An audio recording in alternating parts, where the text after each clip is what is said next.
Doctor Mohammad Naveed साहब भी हमारे साथ हैं और सॉइल साइंटिस्ट हैं ज़राई यूनिवर्सिटी फैसलाबाद में, एसोसिएट प्रोफेसर हैं।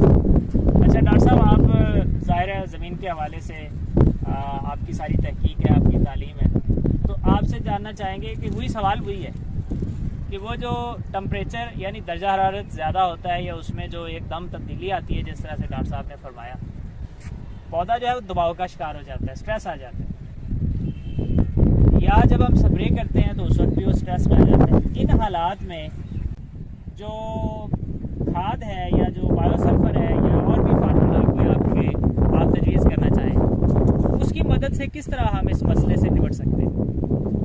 ये बड़ा एक्सेलेंट, बहुत शानदार क्वेश्चन है अगर हम देखें, क्योंकि मेजॉरिटी ऑफ फार्मर्स हमें भी फ़ोन कॉल्स करते हैं, क्योंकि जो कॉटन ट्रॉपिकल टाइप जो क्रॉप है ये हाई टेम्परेचर में डेफिनेटली पौधे की एक लिमिट है, वो 35 डिग्री तक बड़ा ही अच्छा फोटोसिंथेसिस करता है। जैसे 35 डिग्री क्रॉस करता है 35 डिग्री, तो पौधे की फोटोसिंथेसिस जो ना वो डिस्टर्ब होना शुरू हो जाती है, पत्ता काम नहीं कर रहा है। अब फोटोसिंथेसिस डिस्टर्ब है तो पौधा डिस्टर्ब है, उसकी खुराक नहीं बन रही। और अगर हम कहें कि टेम्परेचर 40 क्रॉस कर जाए, जैसे पाकिस्तान में 47 तक गया है, डॉक्टर साहब ने पहले कहा है 47-8 गया, तो ये तो बहुत ही डिस्ट्रक्टिव है, पौधे के सिस्टम को डिस्ट्रॉय कर देगा, फिजियोलॉजिकल को, जो उसकी फूड की मशीनरी है। अच्छा, उसमें हम अगर देखें सर, दो तरह की टेम्परेचर है, टेम्परेचर हाई हो या कम हो या फ्लक्चुएशन हो, सडन इंक्रीज, ये पौधे को डिस्ट्रॉय कर देती है, फिजियोलॉजिकली भी डिप्रेशन में चला जाता है पौधा, ग्रोथ स्टंटेड हो जाती है। अच्छा, और दूसरा हाई जो पेस्ट अटैक है, पेस्ट इन्फेस्टेशन है, उसमें आपका बड़ी हार्ड किस्म की पेस्टिसाइड डॉक्टर साहब ने बताया, हम लोग कर देते हैं, ये तो वाइजली कर रहे हैं, लेकिन बहुत सारे लोगों को नहीं पता होता कौन सी बहुत हार्ड है। आप दुकान पे जाते हैं, वो नहीं पड़ा, वो ऐसे उठा के दे देता आपको, तो वो भी पौधे को बहुत ज़्यादा स्ट्रेस में ले जाती है। अच्छा, अब स्ट्रेस अगर पौधे की है, वो टेम्परेचर है, वो पेस्टिसाइड है, वो टेम्परेचर फ्लक्चुएशन है, वो पानी की कमी है या पानी की ज़्यादती है। इस दफ़ा ये भी हुआ कि बारिश के स्पेल आए और पानी ओवर हुआ, पानी की कमी या ओवर वाटरिंग दोनों ही स्ट्रेस है। उसमें पौधा येलो पत्ते होते हैं जी, समटाइम पत्ते सेनिसेंस के साथ गिर जाते हैं और पौधे की ग्रोथ जो ना वो स्टंटेड हो जाती है। वहाँ पे आपको सॉइल की स्ट्रक्चर देखनी न्यूट्रिशन के साथ।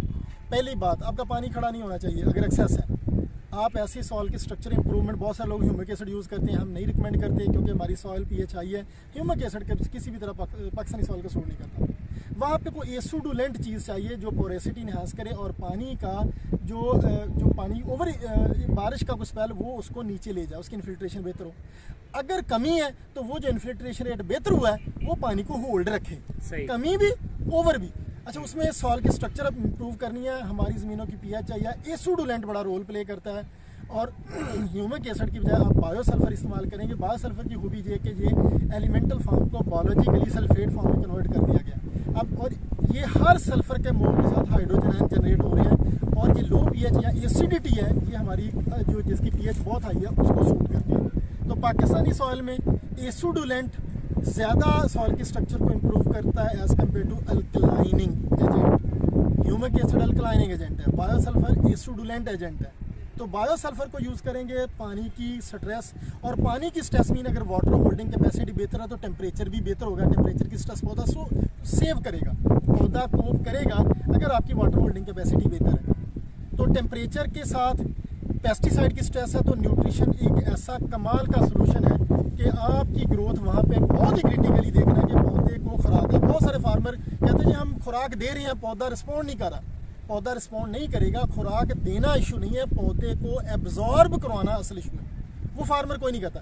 अच्छा, पाकिस्तान की पीएच हाई है, टेम्परेचर वेरिएशन है, पौधा इस हालत में नहीं होता कि वो खुराक ले ले। आपने खुराक फेंक दी है लेकिन वो बीमार है, आपको खुराक देनी है, जूद हजम देनी है, तो उसमें हमने कुछ चीज़ें, बायोसल्फर इस फील्ड में भी अप्लाई हुआ है। और बायोसल्फर की खूबी ये है कि ये नाइट्रोजन की असिमिलेशन भी इन्हांस कर रहा है, सॉइल की स्ट्रक्चर को बेहतर कर रहा है, माइक्रो न्यूट्रिएंट अपटेक बढ़ा रहा है, फास्फोरस की अवेलेबिलिटी को इंक्रीज करता है, आपकी पोटाश